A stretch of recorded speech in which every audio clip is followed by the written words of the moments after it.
Muito bem, bateria trocada, tudo certinho. Onde nós paramos, né? Estamos vendo aqui um outro capítulo para falar sobre a questão do sujeito passivo dos mortos.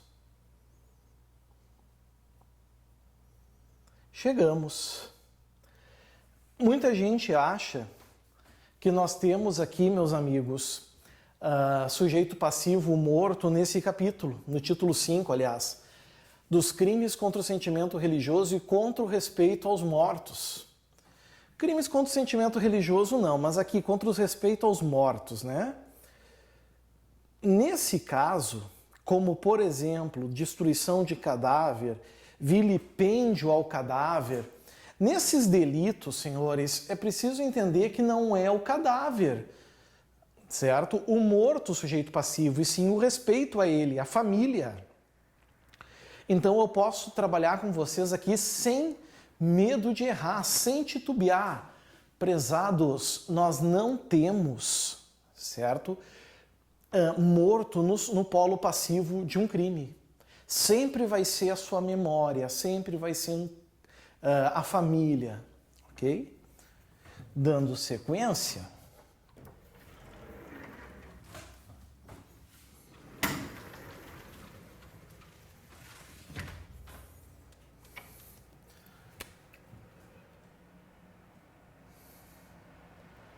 A gente fala dos animais, que também já caiu em prova.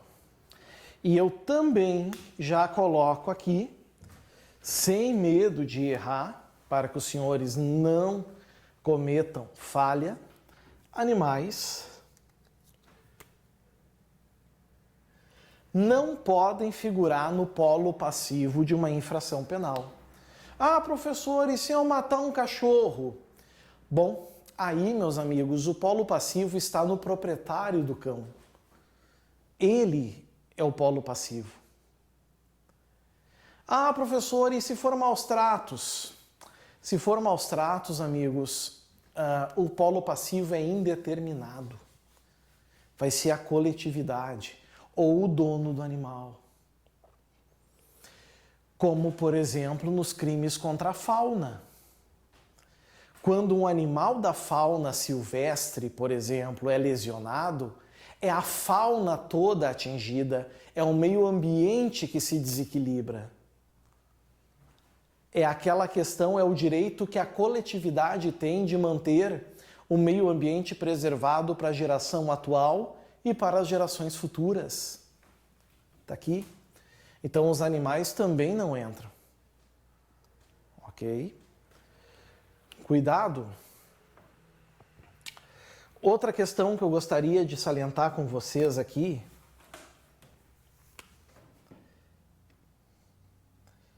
é a lei de drogas. Na lei de drogas, meus amigos, assim como no desarmamento,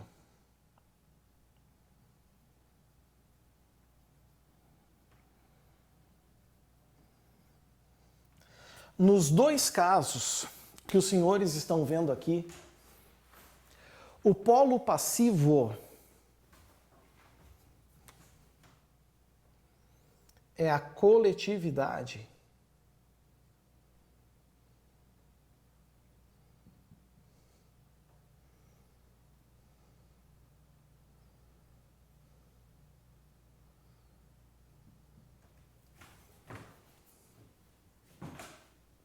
Coletividade.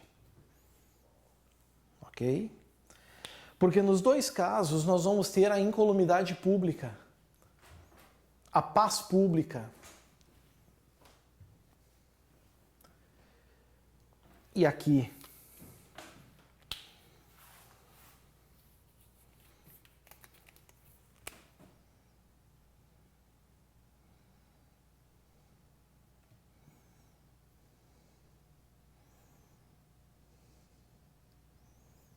crimes de trânsito, lá da Lei 9.503 de 97. Quem é o sujeito ativo? Aqui eu vou querer muita atenção de vocês. Vamos aqui. Vamos ficar bem espertos, com a 9.503. Os crimes dos artigos, só conferir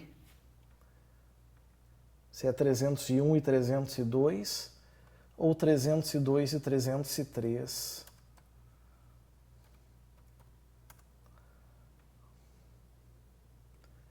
Só fazer essa confirmação.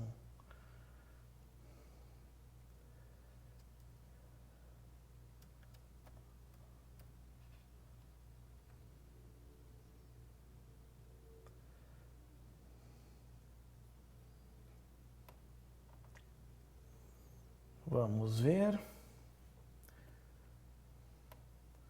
Se não me engano, é 302 e 303. Quero só avalizar.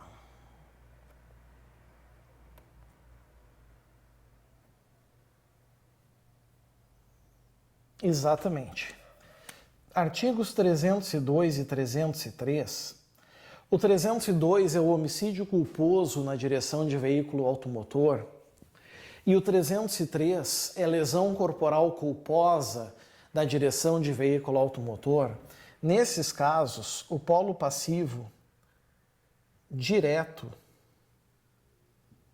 é o Estado e indireto, aí sim, é o particular.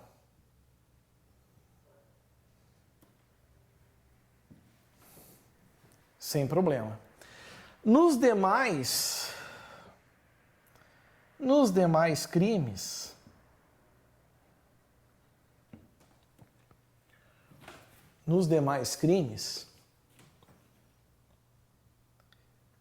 direto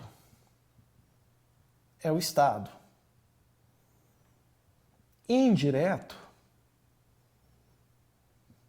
é a coletividade.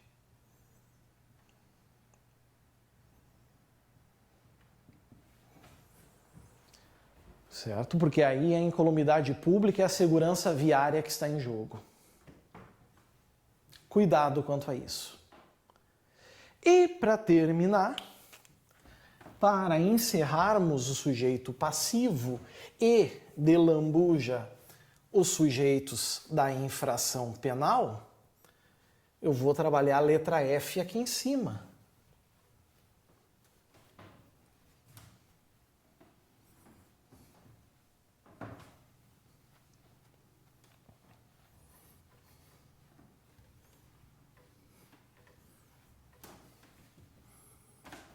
Letra F.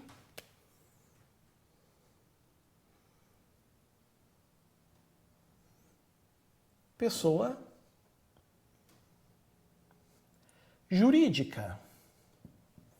Alguém vai querer dizer, professor, já vimos pessoa jurídica? Vimos. Vimos pessoa jurídica lá no polo ativo. Mas agora eu quero saber se pessoa jurídica pode figurar no polo passivo. Ou seja, sofrer as consequências de uma infração penal. Essa é a questão agora. A resposta é sim.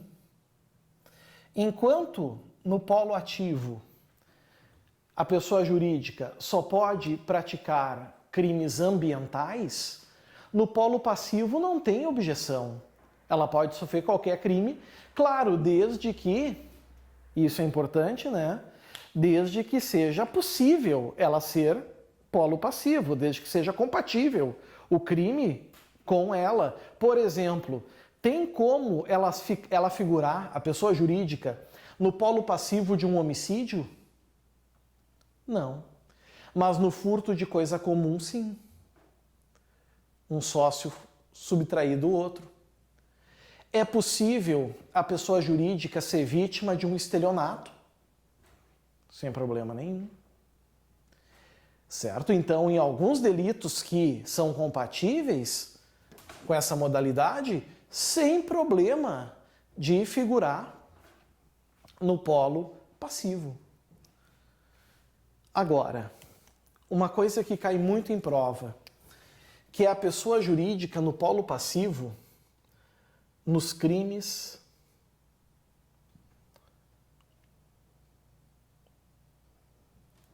contra a honra.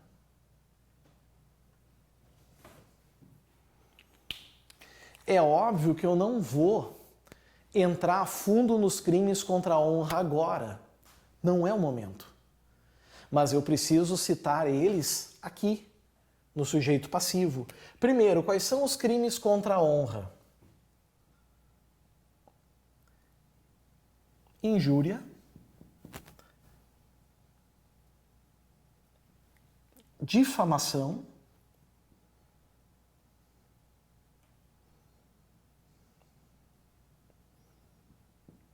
e calúnia. Aqui está. Primeiro, pessoa jurídica pode ser polo passivo na injúria? Não. Por que que não? Porque a injúria atinge a honra subjetiva de alguém. Ou seja, aquilo que a pessoa representa, aquilo que a própria pessoa pensa sobre ela. Ou seja, não está vinculada aos outros, não é a imagem dela perante os outros, é a imagem dela perante ela mesma. Como a pessoa jurídica não tem essa honra subjetiva, ela não pode figurar no polo pacífico de uma injúria, então não tem como injuriar uma pessoa jurídica. Difamação, sem problema nenhum. No momento que tu começa a espalhar inverdades que atingem a boa fama e a reputação de uma pessoa jurídica mundo afora, ela pode muito bem figurar no polo passivo, sem problema nenhum. E calúnia? Calúnia também é possível, desde que tu impute falsamente um fato criminoso à pessoa jurídica. E ela só pode cometer qual tipo de crimes?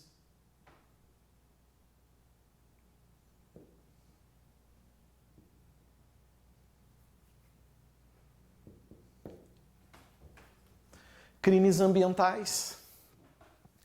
Então, meus amigos, vejam que situação interessante, né?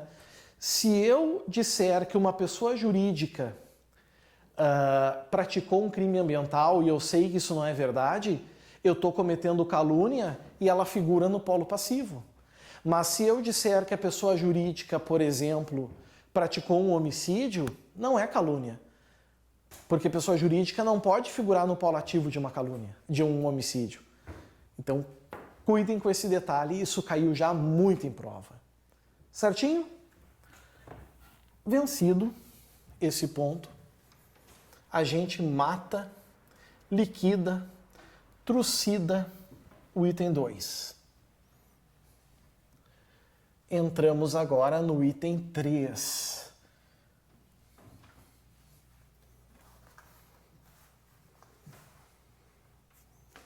Item 3.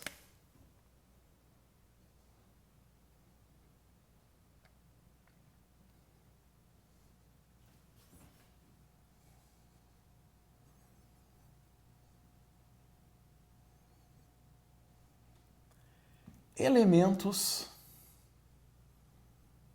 da infração penal. Prezados, a infração penal, e a partir de agora eu vou começar a usar a expressão crime, mas saibam que está abrangendo infração penal, crimes e contravenções, se caracteriza, meus amigos, aqui pela soma de alguns elementos, certo? E nós vamos tomar por base sempre, eu não vou dizer o que é agora, mas nós vamos tomar por base o chamado conceito analítico.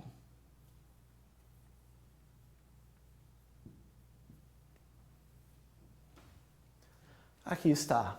Vamos tomar por base o conceito analítico, certo? E quando eu falo em conceito analítico, significa, meus amigos, que nós temos ao todo 3 elementos do crime. Então nós botamos assim, ó. Crime,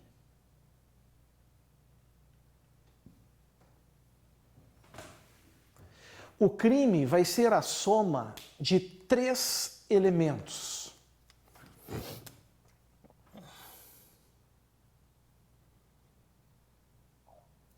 Fato típico,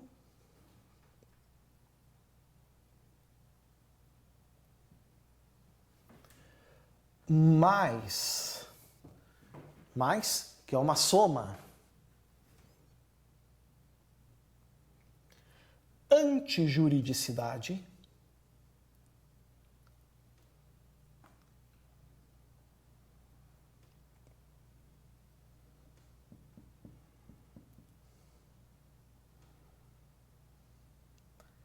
que também pode ser chamado, para a maioria dos autores, de ilicitude, e um terceiro,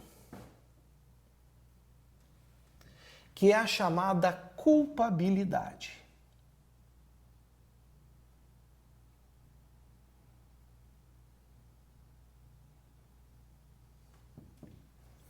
Aqui está. Certo? Bom, meus amigos, eu vou querer agora bastante atenção de vocês. Esses são os elementos do crime, tá? Todavia, como eles se organizam e qual a exigência, os requisitos de cada um para um crime? Vai depender da teoria. Vamos falar de 2 teorias aqui. Teorias. A primeira é a chamada clássica e a segunda é a chamada teoria finalista.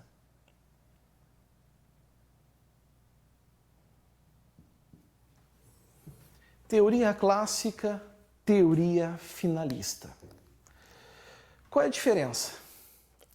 Para a teoria clássica, meus amigos, ok? Para a teoria clássica, o dolo e a culpa, já ouviram falar dessas expressões?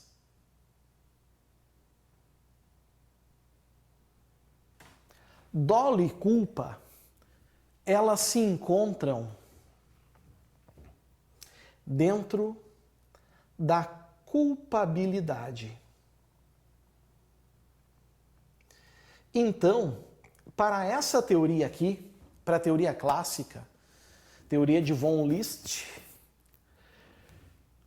o dolo e a culpa estão aqui dentro.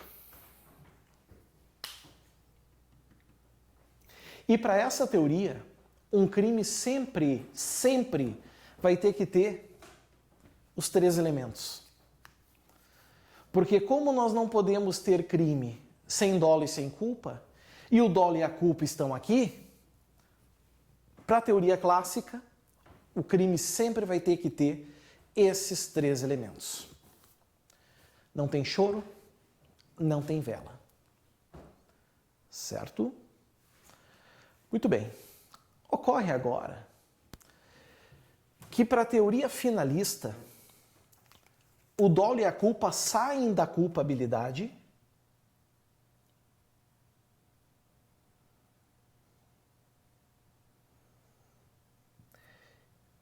e adentram na conduta. Conduta que está onde? No fato típico.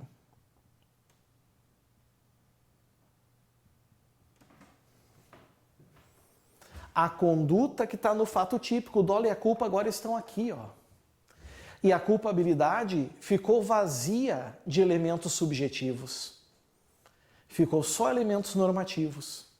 E aí sim, para a teoria finalista, alguns autores defendem que para ser crime continua exigindo os 3. Igual. Mas para outros autores, isso é bem dividido e em prova geralmente não cai. Para outros autores, o crime é só fato típico e antijurídico. A culpabilidade, ela não é elemento do crime. A culpabilidade para esses autores seria apenas um pressuposto de aplicação de pena. Ou seja, o crime já aconteceu, com um fato típico e antijurídico. Agora, se o indivíduo for culpável, ele vai receber uma pena. Se ele não for culpável, ele é isento de pena. A título de prova, nós vamos trabalhar sempre de que maneira? Nós vamos trabalhar primeiro com a teoria finalista, essa aqui, certo? E entendendo, prestem bastante atenção, e entendendo que nós precisamos, para a existência de um crime, dos 3 elementos. Os 3 que os senhores estão vendo aqui. Ok? Fato típico, ilícito e culpável. Já memorizem isso desde agora. Ok? Certinho? Muito bem. Isso é o que eu precisava explicar a vocês sobre os elementos do crime. Agora a gente tem que entrar no item 4. E o item 4, meus amigos, é o conceito de crime, onde a partir daí nós já vamos começar a trabalhar cada um deles, que é o que é a grande essência da teoria do delito. Então eu espero ansiosamente vocês. Aguardo, senhores, para ingressarmos então nesse caminho de sangue tortuoso da teoria do delito. Grande abraço, até o próximo vídeo. Tchau, tchau.